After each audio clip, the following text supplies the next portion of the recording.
Great Girlfriends, we invite you to What Women Want 2017, June 15th through 17th in New York City, powered by Prudential.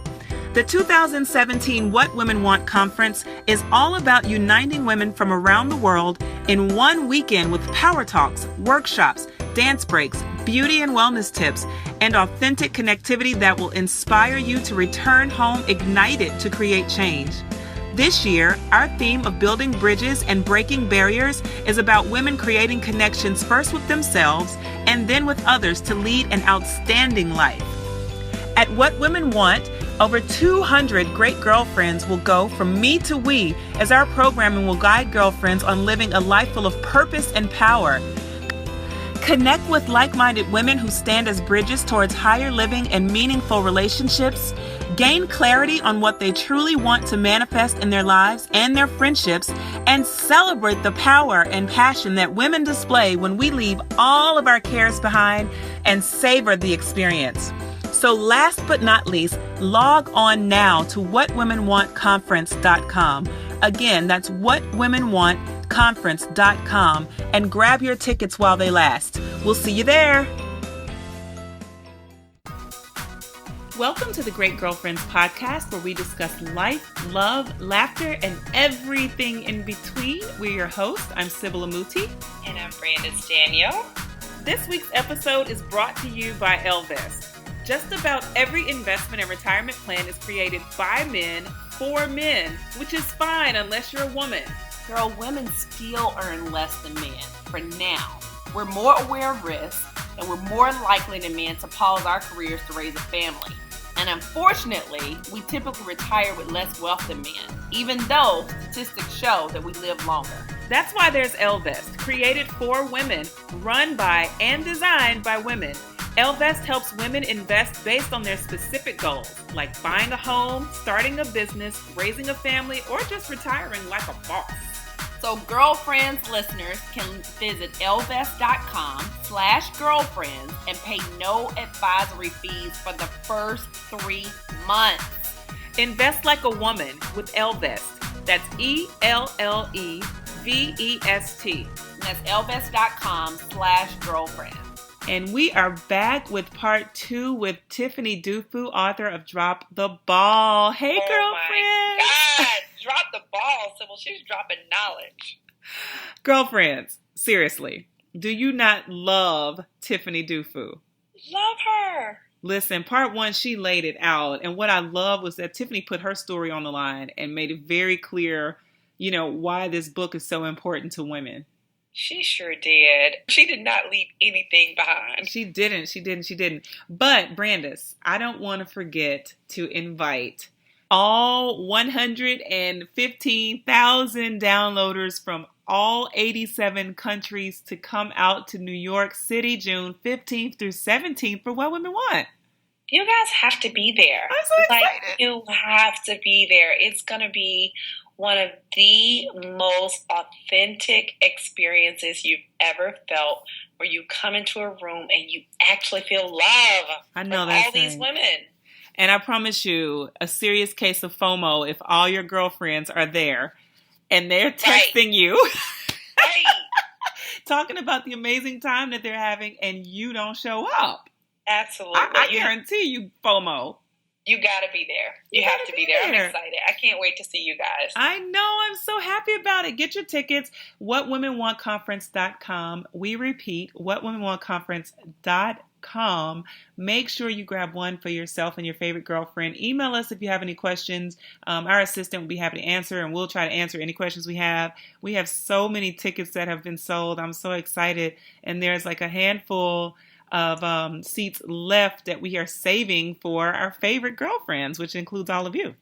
Absolutely. So, yes. Yeah, we're excited. It's going to be amazing. That's all I have to say. Trust me, Sybil and I are working through every single detail to make sure it's perfect for you. Yes, I'm so excited and so grateful that Prudential's powered up with us again to make this experience rewarding for everyone. So special shout out to Prudential. Yes. Yes, specifically thank you, Dorinda Walker, for investing in women and showing just how much Prudential is committed to us. Absolutely. Yes, so girlfriends, grab your pen and paper. Please. Pen and dig paper. in, because the episode 1 was amazing, but this right here, we're about to really get into this drop the ball movement. Insane. Yes, and if you haven't gotten the book, just go ahead and get it. I guarantee you a really fantastic read, and from a woman who I just feel qualifies on every level to share at the level that she has. So enjoy.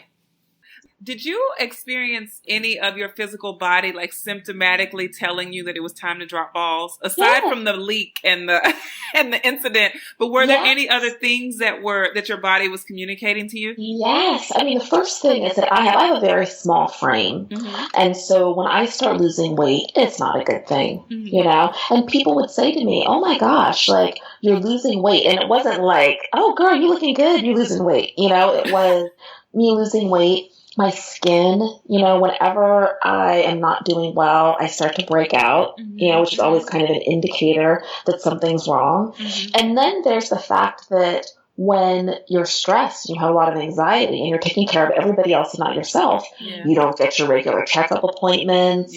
You're procrastinating on going to the doctor. You get a rash, but you're like, oh, it's okay. It's okay. You just kind of end up with these ailments and this physical, you know, and plus when your kids are small, you're just dealing with back pain anyway and, you know, body aches.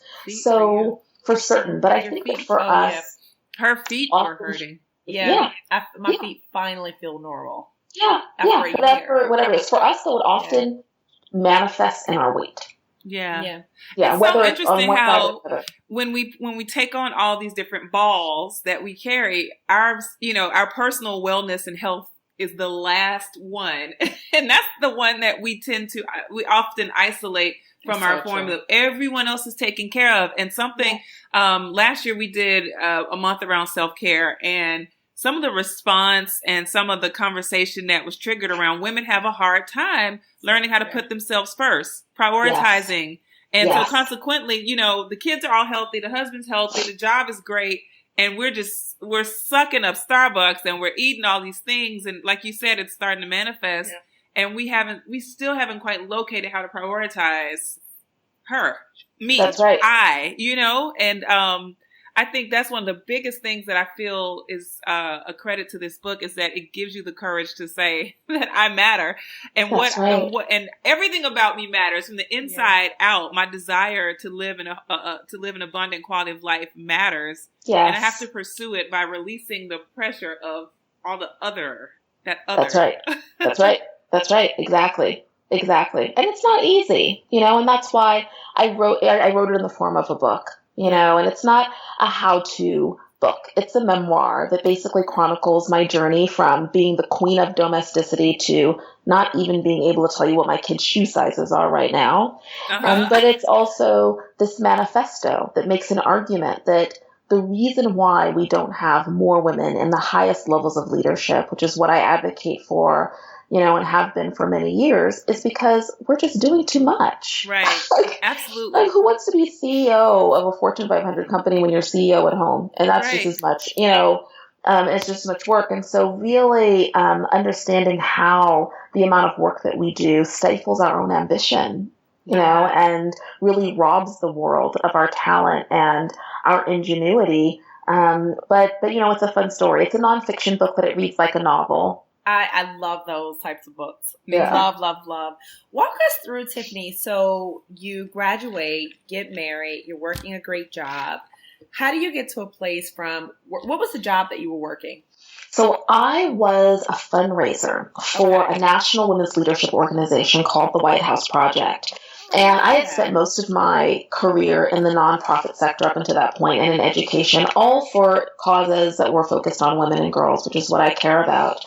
But, you know, it's a demanding job. Anyone who needs to raise money, whether it's for a nonprofit or a startup or a company or anything in this environment, knows how challenging it is.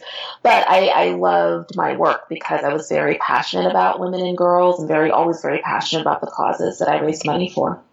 Did you always know that I want this to be a platform? I want to speak on this. I want to write books about this. Was that always a goal, or did you kind of discover that? No. So we had, and I talk about this in the book, I found and still find that whenever I make plans, this thing called life happens. So I don't make too many plans because they end up blowing up in my face. Right. But what Kojo and I did have, and what I think an individual should have, is what we call a couple's compass. You can just call it a compass. So we do have a series of questions that we ask ourselves whenever we are at a crossroads. We have a big decision to make. We're trying to decide which way to go.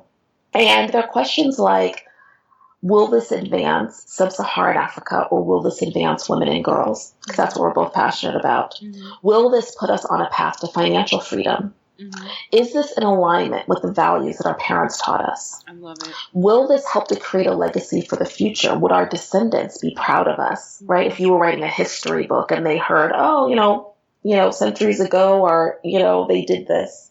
And if the answer to all of those questions is yes, we just move forward. We decide we're going to do it. Mm-hmm. And sometimes that means dealing with logistics and implications that are complicated, that often would prevent someone from doing something. So there was one year where he lived in Dubai for an entire year, and I was here in New York with, an expanding belly and a toddler and all of that. Being able to have a compass, a series of questions that you can ask yourself to help guide you on your journey, means that you will never know where you're going to end up. I couldn't have told you 15 years ago I would be living in New York City right now. Mm-hmm. Couldn't have told you 4 years ago that I would have a book deal and be launching this book. Couldn't have told you 5 years ago that I would be working for a technology company. Couldn't really have told you anything. But I could have told you that I would be focused on my mission of advancing women and girls. I could have told you that I would be on a path to financial freedom. I could have told you that I would be doing something that was in alignment with the values that my parents taught me. I could have told you that I would be on a path for which my descendants would be proud.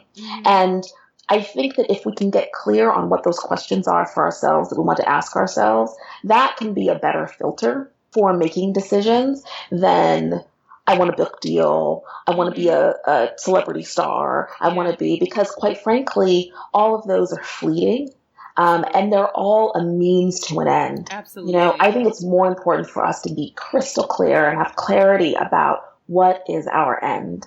Yes. And then you can just work backwards, and life can be so much simpler. And I'm going to tell you, being focused on why I'm on the planet, what my purpose is, and being relentless about that has made me more money than I ever thought I could imagine. It's given me more visibility than I ever thought I could imagine. It's given me more awards, won awards more than I thought I ever could imagine, not from trying to pursue any of that, but just being focused on trying to be a vehicle for soul in this lifetime. And I really believe that that's the key, because otherwise you're going to be distracted. Yeah, so true. I love that. So for our girlfriends who feel like they have a book in their spirit, yes, but they struggle with the process. And you said that you were dedicated in the course of time for 3 years. First of all, you've done a lot of things that a lot of people have been unable to do, which is one, write the book and finish it. That's like how many authors are working in progress now, because we don't know when the stop is. But also you have a publisher who's supporting you. And so many people don't know even how to make that connection, so they self-publish because they don't know. And then you actually did the audio for your own book, which is very rare, which I think is fantastic because it has your authenticity tied to it. That's right. I'm a girlfriend. I have a book that's in my mind, partially on a computer. Right. How do I make the connection to where you are with your book? And then I have another huge question, which is, who gets Sheryl Sandberg to write the foreword? Like, who does that? It's Gloria Steinem. So Sheryl did blurb the book. Gloria Steinem wrote the foreword. I'll talk to you. Yes. Gloria Steinem wrote the foreword. I'll talk to you about that. So first of all, I would say, in the spirit of what I just said before about knowing your end, I think it's important to be really clear about why you're writing a book, right? I wrote a book because I have a public speaking practice. I connect with a lot of women. But remember I told you I already know what's on my tombstone? Yes. My tombstone says she got to as many women as she could. I love it. And I had reached a point in my journey where I couldn't get to enough women simply by doing the public speaking, simply by working for this technology company. And I also felt like there were a lot of women in the country and in the world who I wanted to reach who don't work at Google or PwC or a brand that can afford to bring in some snazzy public speaker. And because I'm an avid reader and so many books have changed my mindset and my perspective in my life, I felt like a book is the most accessible way that that you value that you could use to get to more women, right? Which is really your end and what you really care about. So I think that understanding why you're writing the book and what you want the book to do is very important, because that will shape how you publish the book, right? Yeah. If, for example, you have a consulting firm and you would like the book to be the sum of your experience or your theory of change around some business practice that you want to use in order to secure more clients for your book, self-publishing is the best way to go. You have, because what you really want is a calling card. You want a summation. You want something to credentialize yourself, and you'll have complete control over it. You'll have complete control over the message, over the cover, over everything, and you'll make all of your money back from the sales of the book. And there are so many platforms now, whether it's Amazon, that you should completely self-publish, right? So there's many different ways to do this, but I started because I wanted to reach as many women as possible. Because I knew that I wanted to write my book myself. That's the other thing. You don't have to write your own book. I wanted to write my book myself. It meant that I needed lots of time to sit in coffee shops. I needed time to interview people. Right. Well, I need to make money, people. I have children's tuition to pay. Yeah. I have mortgage, things like that. So I didn't have it like that where I could just sit in coffee shops all day, writing my memoir. While somebody else paid my bills. So I needed a book deal. And a book deal was very important to me because that would be the economic avenue that I could use in order to get my message out into the world. In order to get a book deal, you need an agent. There are literary agents all over the country, and you've got to find one that is kind of in your genre. It's kind of like colleges and universities. It's not everything for everybody. So you got to find, depending upon the kind of book that you want to write, and, there are different agents that work on different books. And your agent, if they're a good agent, will work with you on a proposal, will work with you on then selling that proposal to editors at publishing houses. Unfortunately, there are basically 4 major publishing houses that make decisions about who's going to be a thought leader in the world. And I'm glad that you've asked this question, because one of the reasons why I'm hoping that this book does well is because if it does, I will have the credentials that I need to be able to bring more of my sisters along this journey with me.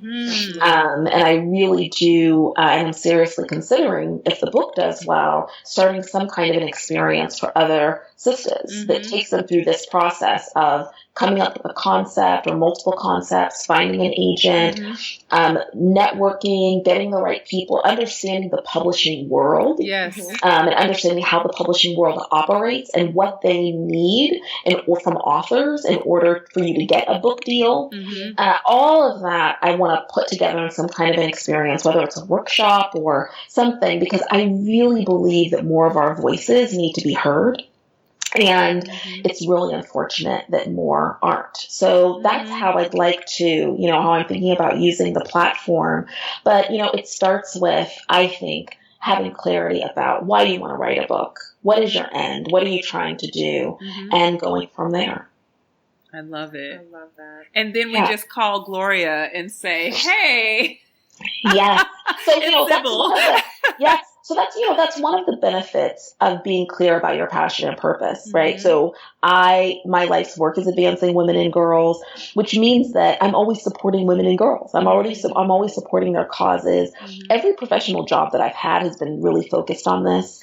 And so, I know Auntie Gloria because we've been in the trenches together trying to get equal pay for equal work and trying to get more companies to have flexible policies, for women. It's interesting. I spent most of my career focused on collective solutions to women's problems, right? How do we create environments where more women can bring their full selves to the table? How do we pass public policy that really allows women to thrive? When are we going to really have some kind of paid childcare policy, the way that a lot of other countries do. It's only because I kept talking about these things and women kept raising their hand at the end of my talks and saying, okay, that's all well and good, but we just want to know, because you said that your daughter's 7 and you said that your son's 10 and you said that your husband is in Dubai and you're in San Francisco right now with us, but you live in New York and you're going to be in Baltimore tomorrow, and we like your dress and your shoes and you seem really fit and happy and healthy, and you got this career that's all about your passion and purpose, and we're just trying to figure out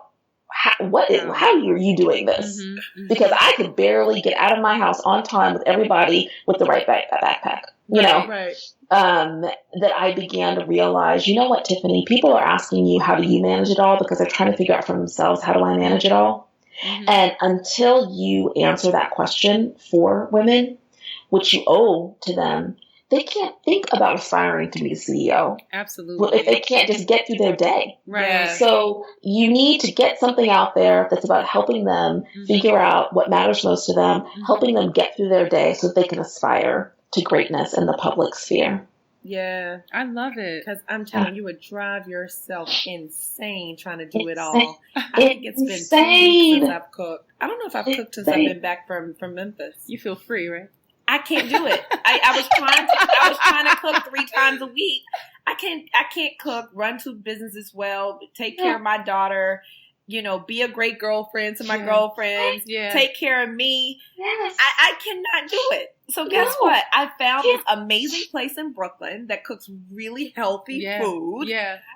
Yeah. And they have become my best friend. Yeah. There you go. Yeah. There you go. You know, I did this exercise, this workshop with a group of women a few years ago, and it was actually supposed to be on just time management. We were going to create these lists and I was going to help them figure out where to put things in their day.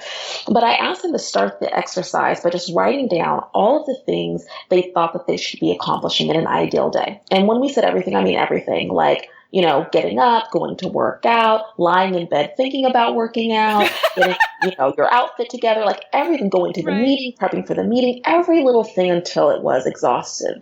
And then I asked them to write down how much time you would think it would take to do each one of those things. And finally, I asked them to just humor me and sum up the total. Oh my God. Do you know, not one woman in the room had a list of things that amounted to less than the 24 hours all of us are allotted, and only half of them had put sleep. And I had this moment, this Tiffany's Epiphanies. I have this vlog called Tiffany's Epiphanies. And it was like, this Tiffany Epiphany, you know what?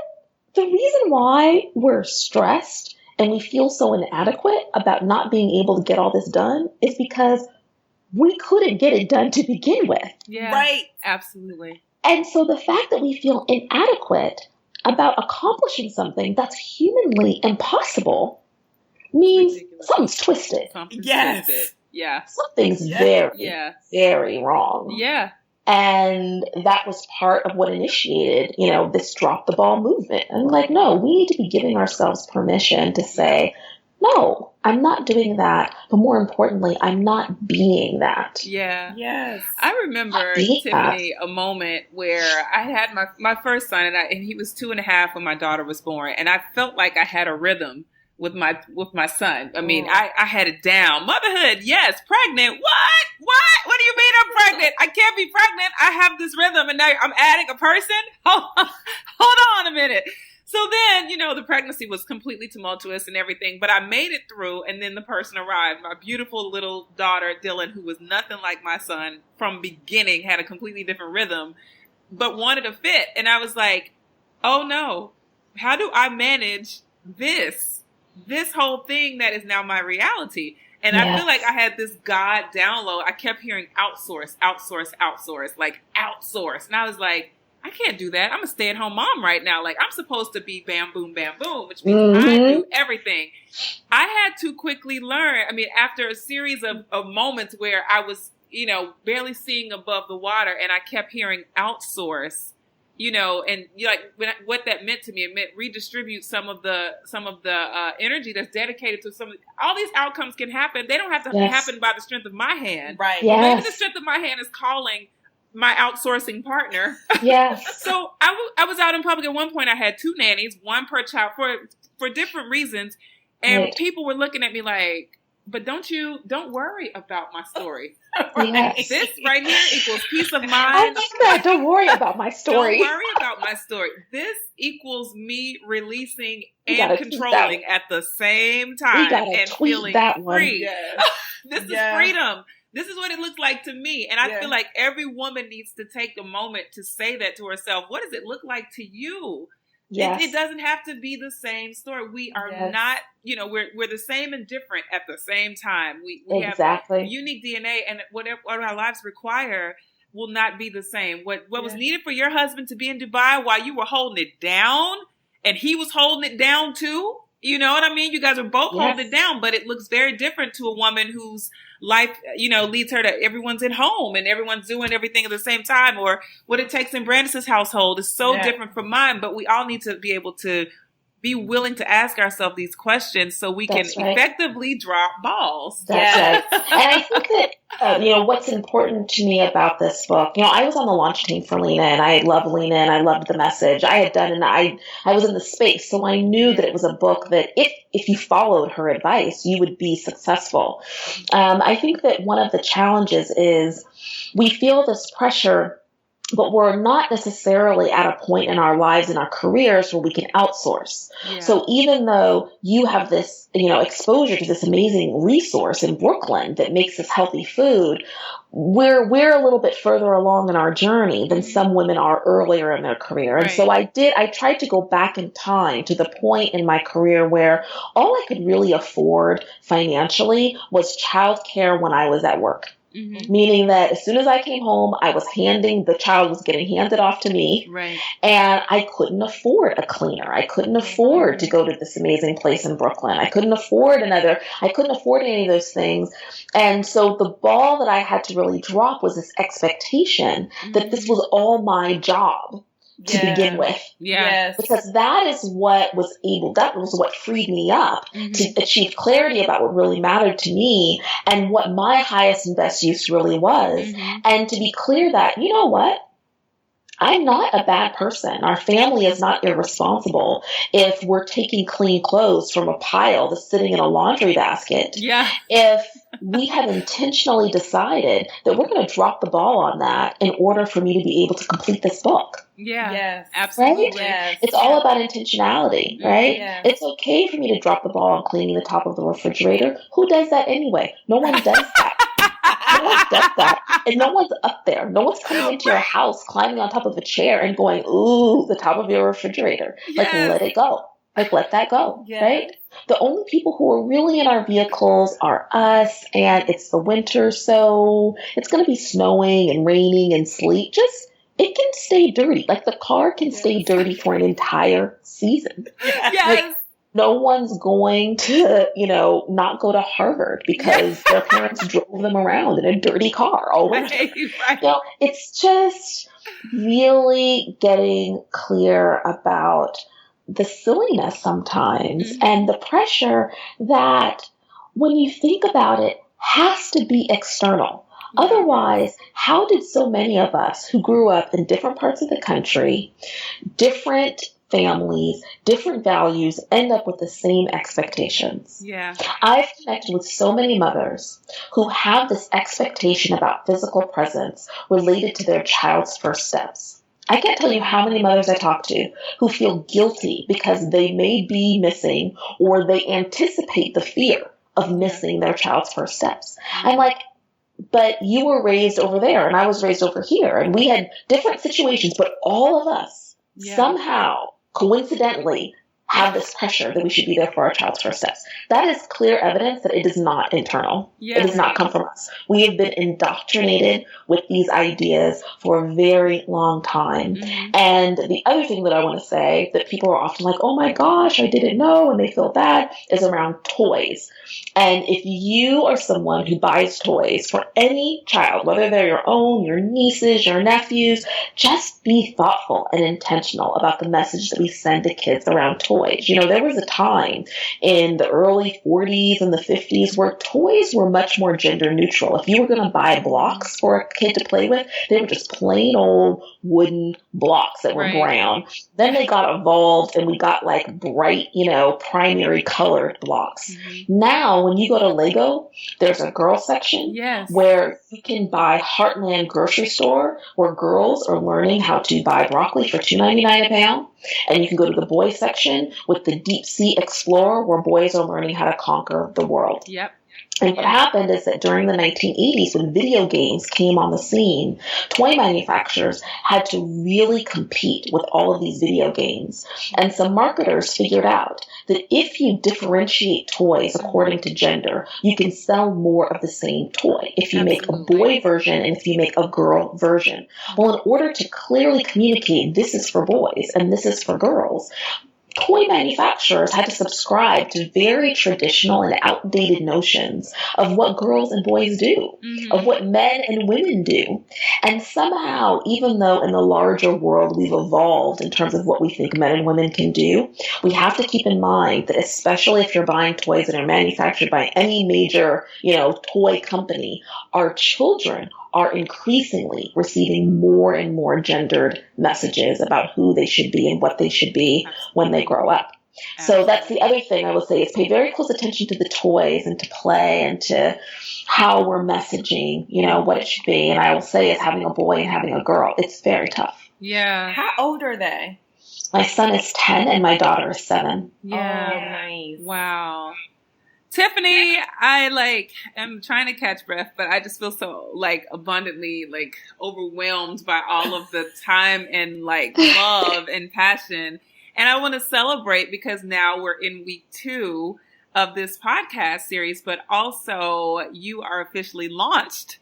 And in stores and available for purchase. So this is amazing. Please go to Amazon.com or if you've got a local indie bookstore, you know, I'm still one of those people that loves those local bookstores. Go in and drop the ball. 2017 is our year of dropping the ball and just free yourself. And it, you know, Valentine's Day, love yourself, drop the ball. I love it. And I would say, I mean, I always believe if I buy one for me and I love it that much, I'm buying one for a girlfriend. So I'm going to challenge everyone to just get 2 or 3 copies because we need women around the world. We have women from 87 countries listening. We need women around the world to learn and gain this insight and help to create some shifts in the paradigms that are defining us. And just create a new sense of freedom around the roles that we play. Absolutely. And not trying to do it all. Because we can't. We can't do it all. Because we can't. And it's okay. It's actually awesome. Okay. It's very awesome. Okay. More than okay. It's human. I know. I love it. So how are you feeling? You feeling good? You feeling excited? Feeling good. You know what I'm feeling good about? And I will say, if any of you have an idea, you have a business, you have a book, you have anything that you're trying to put out into the world that you've been terrified to do, just do it. You know, the universe has a way of conspiring to support people that take a risk and that put themselves out into the world. And I have to say, I have received nothing but love and support since launching this project, since announcing Drop the Ball, Achieving More by Doing Less. Everyone that I've asked to write a blurb, wrote a blurb. Gloria wrote the foreword. Everyone that I said, can I be on your podcast? Can I be in your magazine? Everyone said yes. So put it out there. And, you know, I feel silly now that I spent so many years being afraid and thinking, I don't know if people will respond to this. They will. They will. If you're authentic and you're real and you know why you're here and you kind of get a little flaky on the diction, I'm telling you, people will come in full force to support you. That is so true. Love it. Okay, so Tiffany, give us quickly your website, your social, everything that we want our girls to connect with. Please go to www.tiffanydufu.com to learn more about me, to learn more about the book. Please send people to droptheball.com to buy the book, but you can get to the book from tiffanydufu.com. So I hope that you all will go and free yourself. We will definitely be getting our copy. I'm quite excited. Yes, I'm so excited. And I'll be getting one for a great girlfriend. Yes. Not you, Sybil, because you're going to get, Sybil's going to get one of her. Yes, Sybil already got one, so she'll be getting one for other great girlfriends. Yes. I'm gonna be shipping out to some great girlfriends. I am. Good. Thank you guys so much. Where can people find you on social? At Dufu is Twitter. Okay. Okay. You can just Google. If you Google me, I'm so easy to find. I feel like it's the easiest. At Dufu on Instagram, at Dufu on Twitter, Tiffany Dufu on Facebook. Okay. I'm the only Tiffany Dufu in the world. Thanks to my husband's last name. I love it. That's like my name. Yeah, Nobody There's else's no brand else. is Daniel. Right. Or I Brandis locked down Henderson. Sybil and Moody. I think. Yeah. Yeah, it's very nice having a unique name. Yes. Well, we love to close out by thanking our husband, so Kwaku Muti. I love you dearly. And thank you so much, Rich, for just being who you are. Oh, and can I thank Kojo too? Of Because the book is dedicated to him, and he's like the hero of the book. Aww. Love it, Kojo. And then we thank our kids, Sam and Dylan. I just love you dearly. I love you, love you. And this guy who has totally captured my heart. Yeah. Oh, and Kofi and Dekua, who totally were patient when a New York Times photographer was shadowing them all day. They were so well behaved. I love it. That's like good home training. I love it. Yes. Yes. And thank you to our girlfriends around the world for trusting us as your go-to source for everything life, love, and laughter. Make sure you listen every Wednesday on iTunes, Stitcher, Podcast Republic, Podcast Bean, Blueberry, and every other podcasting source. Absolutely. And check us out on our social, on our Instagram, The Great Girlfriends, on Twitter, _Great GFS, Facebook, The Great Girlfriends. and please join our Facebook group. We're, I believe, over 16,000 members now and growing. We have several requests that we have to get through. We're going to add you very soon. Yes, thank you so much. Yes, make sure you post your questions online. You share with your friends. Keep listening and keep being a great girlfriend. I'm Sybil. I'm Brandis. Tiffany, I'm Tiffany. And we're signing off. Bye, guys. Bye. Bye.